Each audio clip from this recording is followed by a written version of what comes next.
আজকে বৃহস্পতিবার, সকাল থেকে অনবরত বৃষ্টি যেন হয়েই চলেছে।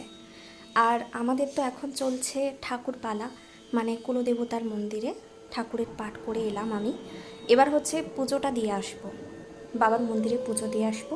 জলে ভিজে ভিজে অগত্যা মনে হয় আমাকে যেতেই হবে। যাই হোক, পুজোটা দিয়ে আসি। আমার ঠাকুরের সমস্ত জোগাড় হয়ে গেছে, এসে আমি এখানে আমাদের বাড়ির পুজো দেব। নমস্কার আমার প্রিয় পরিবার, সকলে কেমন আছেন? আশা করছি সকলে ভালো আছেন এবং সুস্থ আছেন। ঠাকুরের মন্দিরে পাঠ সেরে এসে আমি এবার পুজোটা দিতে যাচ্ছি।